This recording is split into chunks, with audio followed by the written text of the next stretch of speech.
Depuis, je dirais, ma plus tendre enfance, je me rendais compte qu'il y avait, enfin, au moins j'imaginais qu'il y avait des choses qui existaient et qu'on ne voyait pas forcément. J'étais confronté 2-3 fois à des phénomènes, on va dire comme ça, un petit peu extraordinaires.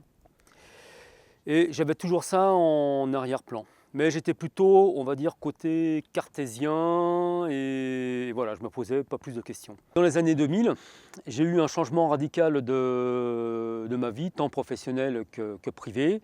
Je suis descendu dans le sud et là, j'ai rencontré Nathalie qui était déjà, on va dire, un peu plus au fait de ces phénomènes. En fait, j'ai toujours été une enfant hyper sensible, hyper émotive et je captais les choses des personnes sans savoir si ça leur appartenait, si ça appartenait à eux ou à moi. Donc des fois, je me retrouvais avec des états d'âme très bizarres alors que j'avais rien fait de particulier avant et j'étais vraiment en résonance avec les personnes, même ce qu'elles disaient pas, j'entendais ce qu'elles disaient pas. Et ça a fait partie de ma vie tout le temps, donc pour moi, c'était quelque chose de normal. Il y a des choses que je ne comprenais pas à cause de ça. Au niveau de mes premiers ressentis, c'était à 20 ans. Lors de l'enterrement d'un ami, j'ai entendu qu'il me parlait et je me suis dit, bah, ma fille, tu as une belle imagination. Il y avait toujours le côté cartésien qui prenait le dessus. Un château où j'ai commencé à m'évanouir et j'ai su, il n'y a pas très longtemps d'ailleurs, que dans ce château, il y avait des architectes qui avaient travaillé et ils m'ont dit, quand on a dépioté les murs et on a trouvé des ossements humains dans les murs. Donc j'ai compris après pourquoi je m'étais sentie mal dans cette maison. Il y avait beaucoup de souffrance.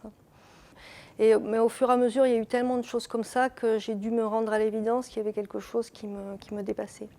Et puis, il y a eu une grosse remise en question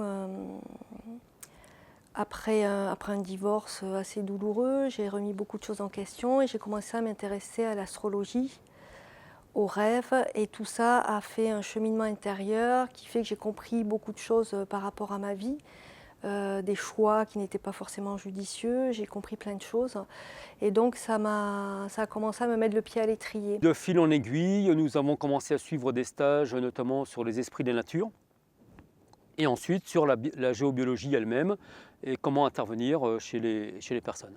Lorsque nous sommes venus dans le Lot, après le Sud, où nous avons vraiment commencé là, la géobiologie, nous avions tous les deux une entreprise commerciale, et nous étions de plus en plus alors pas en désaccord, mais en décalage par rapport à cette activité commerciale. Et vraiment, ça nous posait souci d'y travailler tous les jours. Donc à partir de là, on a commencé vraiment à se poser des questions, à savoir ce que l'on voulait, et ce qui nous faisait vibrer. Et à partir de là, nous avons vraiment décidé de franchir le pas et de mettre donc toutes nos années d'études en pratique et de nous mettre au service des personnes qui avaient X problématiques à régler. Et à partir de là, il y a eu des gens qui nous ont dit « Ah tiens, vos soins c'est bien, est-ce que vous ne nous enseigneriez pas à faire des soins? Est-ce que vous ne nous enseigneriez pas? Moi je ressens des choses, je ne sais pas quel mot mettre dessus, est-ce que vous nous enseignerez ?» Donc petit à petit, on a fait des stages en fonction des demandes qu'on a eues, des personnes qu'on avait en soins. Et puis, moi, j'ai fait le programme des stages, en fait. J'ai médité, j'ai demandé, j'ai dit, voilà, comment remplir des stages? Parce que c'est bien beau de faire des stages, mais qu'est-ce qu'on enseigne aux personnes? C'est très, très délicat. Donc, j'ai demandé, et puis, au fur et à mesure, j'écrivais de mes méditations, j'écrivais tout le programme. C'est comme ça qu'on a monté le programme des stages. La première chose que nous utilisons, ce sont nos mains, tout simplement, donc notre propre ressenti. Nous utilisons ensuite beaucoup les baguettes, donc des baguettes de radiesthésistes, qui nous permettent d'aller directement sur les phénomènes à traiter. Et puis nous travaillons aussi avec le pendule. Donc les baguettes vont directement quand on s'en sert, vont nous permettre de répondre aux questions, donc principalement oui, non, pour savoir là aussi après quel phénomène nous avons affaire. Par exemple, si nous commençons à rencontrer un phénomène tellurique comme un croisement de réseau tellurique, une cheminée cosmotellurique, une faille, etc., ou un courant d'eau, les baguettes vont nous permettre de vérifier notre intuition, puisque avant la vérification aux baguettes, bien entendu, nous avons quand même une intuition du phénomène rencontré. Et ensuite, lorsque nous devons communiquer avec des âmes humaines que nous rencontrons dans les maisons, c'est aussi à l'aide des baguettes que nous allons confirmer ce que nous ressentons en nous-mêmes, par rapport à leur présence, par rapport à la raison pour laquelle elles sont là, etc. Au préalable, lorsque nous avons les personnes souvent au téléphone, avant le rendez-vous, on leur demande la raison de leur appel, hein, tout simplement pour déjà commencer à cerner les problématiques qu'elles peuvent rencontrer. Ensuite, lorsque nous sommes sur place, on va passer à peu près une petite demi-heure, voire 3/4 d'heure à discuter avec ces personnes pour qu'elles nous fassent un peu le point, le bilan de leur vécu et puis aussi de leur expérience dans la maison, dans leur maison, hein, pour qu'on comprenne pourquoi nous sommes là et qu'est-ce qui, entre guillemets, leur paraît bizarre. Hein, sinon, elles ne nous appelleraient pas. Ce sont souvent des problématiques de mal-être ou de grande fatigue aussi. Donc les personnes, on va dire, ne se régénèrent pas lorsqu'elles rentrent chez elles. Et puis après, ça peut être aussi ce qu'on appelle la loi des séries, c'est-à-dire toute une série d'événements plutôt négatifs, plutôt lourds. Et elles se demandent justement s'il n'y aurait pas une cause finalement plus énergétique de ces événements. Donc lorsque nous avons fait le point avec elles, bien sûr nous leur expliquons comment nous allons travailler, donc comme je disais tout à l'heure, avec les baguettes, pendules, ressentis, etc. À partir de là, nous sortons du lieu et nous allons travailler en commençant par l'extérieur. Donc à partir de là, nous allons dresser la liste de tous les phénomènes que nous connaissons, que nous pouvons rencontrer, pour faire un diagnostic rapide. Lorsque nous avons cette liste de phénomènes, à partir de là, nous allons pouvoir commencer à de nouveau re-rentrer dans le lieu. Et là, nous suivrons les baguettes qui vont nous indiquer les phénomènes un par un, les phénomènes que nous allons rencontrer, donc principalement telluriques, et aussi les phénomènes comme les âmes humaines, les entités non humaines. Et à la fin, nous traiterons donc la mémoire des murs, puisque bien sûr tous les lieux sont marqués par les événements et par les émotions qui ont été vécues dans ces lieux. Pour reconnaître les différents phénomènes que nous rencontrons, c'est-à-dire les phénomènes telluriques toujours, et ainsi que les âmes et les entités non humaines, je dirais comme d'habitude, lorsque nous arrivons dans la pièce ou lorsque nous demandons le phénomène suivant, très souvent nous savons d'emblée ce sur quoi nous allons tomber. Ça, c'est la première chose. Quand on a un doute ou tout simplement pour vérifier ce à quoi nous avons affaire, nous travaillons avec les baguettes. C'est-à-dire qu'avec les baguettes, nous avons les réponses oui-non. Donc nous nous demandons, est-ce une âme humaine, oui ou non, est-ce une entité non humaine, oui ou non. Et en fonction de ça, ensuite, on travaille directement avec le phénomène. Ce qui était très important aussi de savoir, c'est s'il s'agit d'une entité ou d'une âme, de savoir si elle est liée au lieu ou si elle est liée à la personne, enfin un des habitants. Et à partir de là, voir depuis combien de temps cette âme ou cette entité accompagne l'habitant, connaître la cause, c'est-à-dire très souvent le choc émotionnel qui a fait qu'elle s'est accolée finalement à la personne ou au lieu, et voir ensuite ce qu'elle a à nous apprendre. Il faut vraiment partir du principe que tous les phénomènes que nous rencontrons, même si parfois ils sont lourds à supporter, ils sont là pour nous faire avancer. Ça, c'est important. Donc nous allons avoir des choses à découvrir et en fonction de ça, la personne va pouvoir prendre conscience de telle ou telle problématique et pouvoir avancer sur son chemin. Voilà, donc malgré tout, cela reste positif. Je vais sentir ou sa tristesse, sa détresse, sa colère. Je vais sentir d'abord des énergies comme ça. Et après, donc je peux rentrer en contact avec elle et voir si elle a un message à délivrer ou pas. Je vais arriver à entendre ce qu'elle a à dire. Mais ça va passer, j'entends pas du tout des voix. C'est un profond ressenti qui me traverse et où je peux mettre des mots. Et après, au niveau du passage des âmes, je travaille avec les anges, je fais un canal de lumière avec les anges et c'est eux qui font le travail. Alors, un exemple de passage d'âme dans une maison, c'était une maison qui avait été vendue en viager à un couple. Et donc, le monsieur vivait encore là. Donc, ils avaient aménagé une partie de la maison. Le monsieur était là. Quand il est décédé, évidemment, pour un viager, la vente s'est faite au moment de la mort. Et par contre, la première chose qu'on a trouvée en faisant l'expertise géobiologique de cette maison, c'est la présence de cet homme qui était encore dans sa chambre, ce qui servait de chambre quand il était encore vivant. Et c'était un homme très en colère, très macho, qui ne supportait pas les femmes. Et notamment, la nouvelle propriétaire, il ne pouvait pas la voir. Et donc, c'était une pièce où cette femme disait qu'elle ne pouvait absolument pas ranger cette pièce. C'était une buanderie, elle voulait en faire quelque chose, elle n'arrivait pas du tout à l'aménager. Et en fait, il y avait la présence de cet homme qui était toujours en colère après les femmes, qui était là, qui ne voulait pas bouger, il était assez têtu. Donc, on a écouté ce qu'il avait à dire, on a temporisé un petit peu, on y a envoyé beaucoup d'amour. Et après, on a réussi avec le canal des anges à le faire passer dans la lumière. Il a réussi à passer après des négociations. En fait, j'étais très malade, j'étais de plus en plus malade, j'avais des maux de tête, des migraines, même à appeler le SAMU un dimanche, donc là ça a été un peu... Et je me suis rendu compte qu'au début où je suis arrivée dans cette région, j'étais beaucoup dehors, c'était l'été, j'étais au jardin, et à partir de l'automne, je suis beaucoup restée dedans. Et en même temps, je sentais des choses, je sentais des présences, j'avais essayé de faire un travail, mais voilà, j'avais mes limites. Et j'ai mis en relation un petit peu tous ces symptômes de maladie avec ce qui pouvait se passer ici. Dans cet immeuble qui date du Moyen-Âge, le village entier d'ailleurs date du Moyen-Âge, ce qui était intéressant, entre autres, on a rencontré quelques entités non humaines et aussi quelques âmes. Et on va dire que l'âme la plus intéressante a été rencontrée dans la chambre de la personne.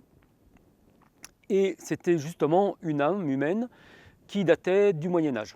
Il y avait la présence d'une femme, donc on l'a trouvée là. Et il faut dire qu'avant, mon lit était comme ça. Donc mon lit était exactement à ce niveau. Bon, c'est suite après, avant que vous arriviez, que j'avais changé déjà mon lit de place. Donc cette femme, en fait, elle était ce qu'on appelait faiseuse d'anges. Elle aidait les gens à faire partir les bébés non voulus. Et vraisemblablement, cette femme avait été condamnée et très certainement tuée à cause de ça. Et ce qui a été notable dans notre intervention, c'est qu'à partir de là, donc la dame qui nous recevait ainsi que Nathalie ont eu de très très grandes douleurs dans le ventre, toutes les deux. Et il s'avérait aussi que l'âme, on ressentait qu'il y avait donc une douleur au niveau de son ventre. Alors on ne sait pas trop si elle avait été torturée ou pas à ce niveau-là, mais en tout cas, le ventre faisait souffrir Nathalie et cette femme. Moi, de mon côté, par contre, je ne ressentais strictement rien. Donc on a pu comme ça, on va dire, remonter un peu son histoire et puis ensuite faire un protocole de réparation. J'ai eu une pêche d'enfer et je me suis sentie beaucoup mieux, légère, j'ai senti de nouveau de la joie en moi. Je travaille essentiellement en musicothérapie. Je fais donc appel au son parce que le son forcément est fréquence. Et donc j'ai différents instruments au sens large qui sont à ma disposition. Dans un premier temps, je peux travailler avec les bols tibétains. Les bols que j'utilise sont des bols en 12 métaux, contrairement à la plupart des autres bols qui sont en 7 métaux, donc un alliage de 7 métaux. J'ai choisi le 12 métaux parce que le son est beaucoup plus pur et la résonance des bols dure beaucoup plus longtemps. En règle générale, lorsque j'interviens sur le corps physique de la personne, je pose les bols directement sur la personne, donc pour émettre des vibrations en elle. Donc on va travailler avec 3 bols différents. Ensuite, j'ai d'autres instruments qui sont les carillons, enfin les eucarillons plutôt, qui ont été fabriqués aux États-Unis par une chamane indienne. Alors, lorsqu'on les écoute pour la première fois, en règle générale, je ne préviens pas la personne, donc elle a les yeux fermés et je mets les eucarillons près de ses oreilles. Et typiquement, elle a l'impression que toute une multitude de petites fées arrivent autour d'elle. Alors ça, ces eucarillons vont aider la personne à transmuter certaines énergies ou lorsque je frappe ces eucarillons, à faire sauter différents blocages.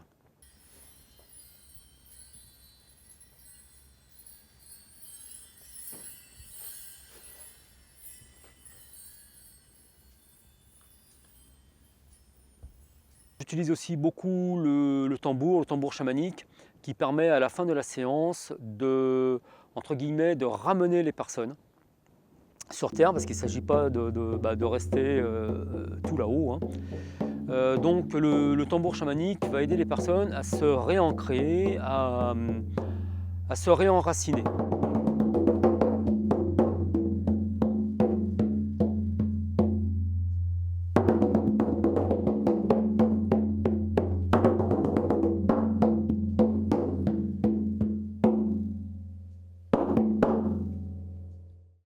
Après, le gong que j'utilise, alors en fonction des maillotches que j'utilise, va nous permettre parfois de plonger, en fait, voilà, de faire une descente intérieure, parfois vers ses peurs, parfois vers...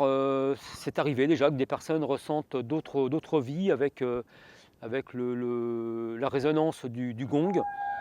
D'autres, lorsque j'utilise les petites maillotches, cela leur fait penser au cri des baleines.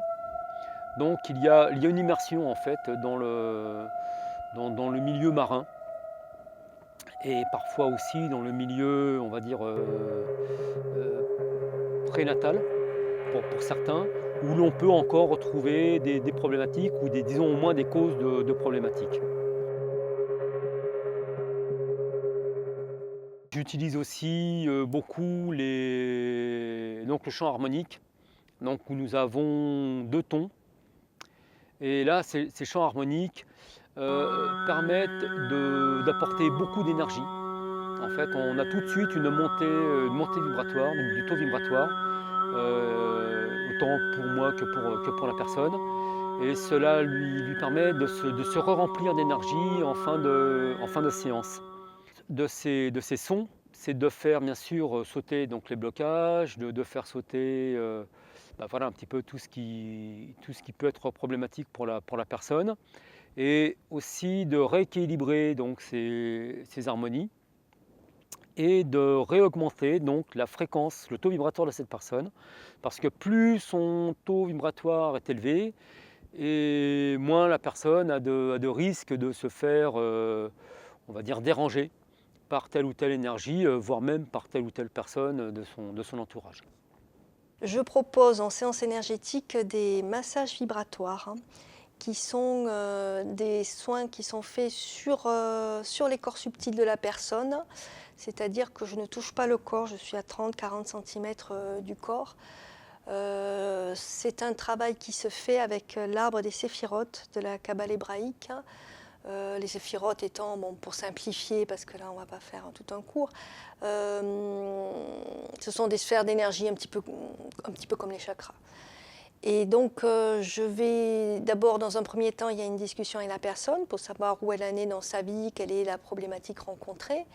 Je vais faire un diagnostic au pendule, toujours par rapport à ces séphirotes, et en fonction du résultat, on va faire donc un massage vibratoire où la personne est allongée et moi je fais mon massage dans les corps subtils. Alors c'est quelque chose de très puissant qui part de la tête, donc depuis la connexion jusqu'à l'incarnation, jusqu'aux pieds. Et c'est assez puissant comme soin. Il y a des personnes qui ont arrêté de fumer, qui se sont mis dans une vie beaucoup plus centrée sur eux-mêmes. Bon, surtout les personnes qui viennent régulièrement, qui font à peu près une séance par mois. Là, on sent sur les mois, on sent vraiment la progression de la personne, qui est beaucoup plus apaisée, beaucoup plus en accord avec elle-même, donc du coup en accord avec les autres, avec son travail, dans sa vie. Déjà, on ne voit pas les élémentaux, nous personnellement. Nous ressentons leur présence. Et ensuite, nous pouvons vérifier leur présence, toujours pareil, à l'aide d'outils comme une baguette, pendule, etc. Mais aussi tout simplement avec les mains. C'est-à-dire que les élémentaux, comme beaucoup d'autres énergies, changent la densité de l'air lorsqu'elles sont présentes à un endroit.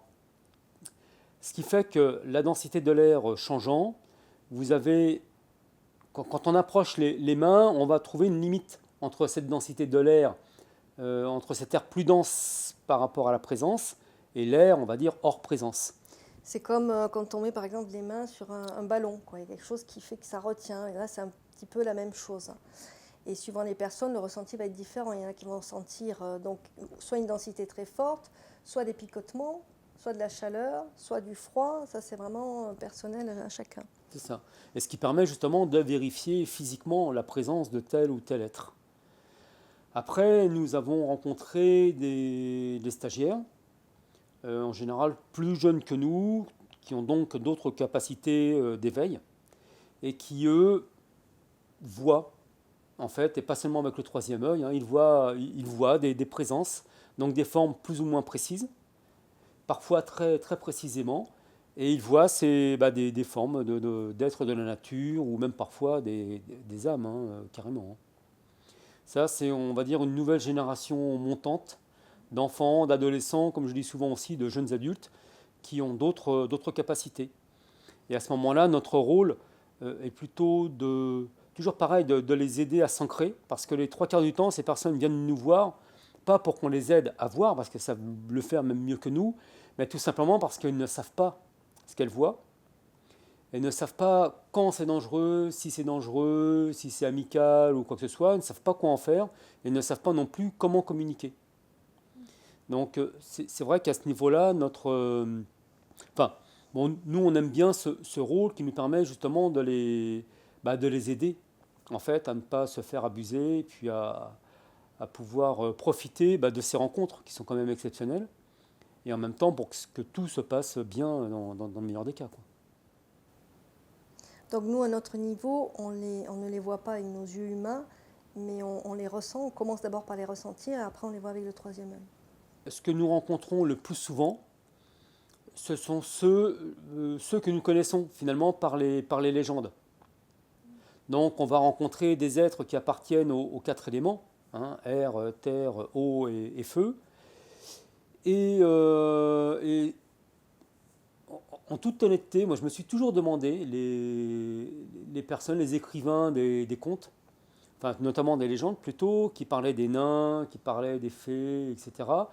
Je me suis toujours demandé si ils écrivaient ces légendes et les décrivaient parce qu'ils les avaient vues, ou si tout simplement les autres êtres se présentent comme ça parce que, effectivement, cela correspond, nous, à l'image que nous nous en faisons.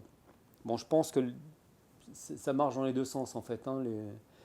Et c'est vrai qu'on va avoir quand même, dans nos stages, plus tendance à rencontrer des nains, des elfes, des gnomes, fées, dragons aussi, bon, qui ne sont pas des esprits de nature, mais qu'on considère malgré tout dans ce genre-là.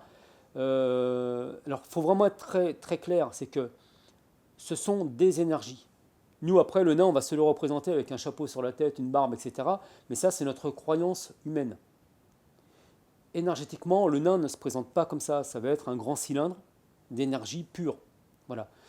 Après, nous avons l'image du nain parce que lui-même va nous envoyer cette image pour que nous puissions comprendre que c'est une énergie de nain. Faut vraiment être clair par rapport à ça, quoi. Après, des formes, même dans les arbres, des formes, il y en a vraiment des centaines et des centaines, quoi. On peut en rencontrer en ville, le moindre petit parc, le moindre arbre. Bon, c'est sûr qu'il y en aura plus en forêt de Brocéliande ou dans des lieux un petit peu sacrés comme Stonehenge ou autre. Mais on peut en trouver, il y en a partout, on peut en trouver partout. Et comme ils sont très heureux de collaborer avec nous, dès qu'on émet le souhait ou l'intention d'entrer en contact avec eux, ils sont ravis, ils arrivent. Je me rappelle les premiers stages, je me disais, oh là là, est-ce qu'il va y en avoir et tout. Et puis en fait, on n'avait même pas le temps d'aborder leur sujet, qu'ils étaient déjà là et qui piaffaient d'impatience derrière la baie vitrée. On va leur apporter la concrétisation dans la matière. Par exemple, une plante qui a besoin d'engrais, et bon, on n'est pas jardinier, on n'en sait rien. Eh ben, l'esprit de la plante ou un esprit de la nature qui est proche de cette plante va pouvoir nous transmettre l'information, dire ben voilà, cette plante elle a besoin d'eau, d'engrais, de je ne sais trop quoi. Il va y avoir une communication dans ce sens-là. Et par contre, qu'est-ce qu'eux nous apportent ou qu'est-ce que nous on leur apporte, tout est tellement lié que... Ils apportent de la joie. Oui, déjà de la joie. De la joie. Ils peuvent nous apporter aussi des conseils, voilà, comme disait Nathalie, pour le jardinage, mais pour d'autres choses. Même dans la vie courante, en fait. Ils peuvent servir aussi de conseiller, en fait. Donc toujours attention aussi de ne pas se laisser,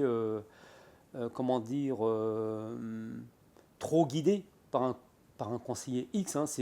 Nous gardons de toute façon notre libre arbitre et c'est nous qui décidons de ce que nous faisons ou de ce que nous ne faisons pas. Ça aussi, c'est important, il faut le préciser. Ils nous apprennent aussi vraiment à respecter la nature. Oui.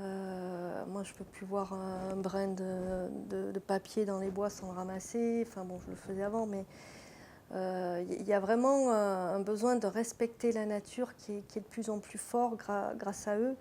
Et je pense que si tout le monde se met un petit peu à l'écoute des esprits de la nature, on aura une planète un petit peu plus propre et un peu moins polluée. Et je pense que leur rôle aussi, il est à ce niveau-là. Il y a une chose aussi importante, c'est que tous ces êtres peuvent être de dimensions différentes, donc de fréquences différentes. Et tout le monde sait, on va dire aujourd'hui, que nous sommes dans la 3e dimension, qu'on est en train de changer de dimension, etc. Mais l'humain a une capacité, pour une fois, qui peut servir à quelque chose, qui est de pouvoir communiquer avec les différents êtres de différentes dimensions, ce qui n'est pas forcément leur cas. Ce qui fait que lorsqu'un être ou un environnement d'un être de la nature a son environnement pollué par une autre énergie d'une autre dimension, il ne peut pas intervenir. Il ne peut pas pallier à cette pollution.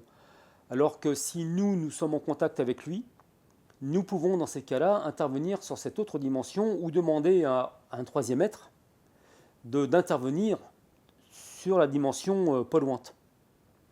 Et ça nous est souvent arrivé d'intervenir comme ça pour des pollutions qui étaient notamment sur des arbres et dont les êtres qui habitaient ces arbres souffraient.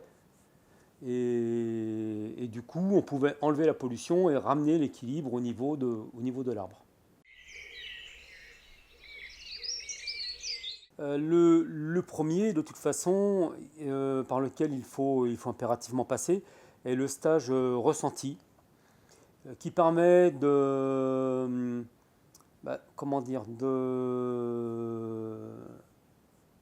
découvrir les protocoles de ressenti, de travail et aussi de communication avec les différentes énergies auxquelles on va être confronté. Donc ça, pour le stagiaire, déjà, cela lui donne une base de travail. Et puis aussi, nous abordons donc l'ancrage. Comme je disais précédemment, c'est capital lorsque l'on travaille dans ce domaine, vraiment d'avoir les pieds sur terre, donc d'être véritablement ancré, d'avoir ses racines vraiment profondément enfouies dans la terre, pour ne pas avoir de mauvaises surprises.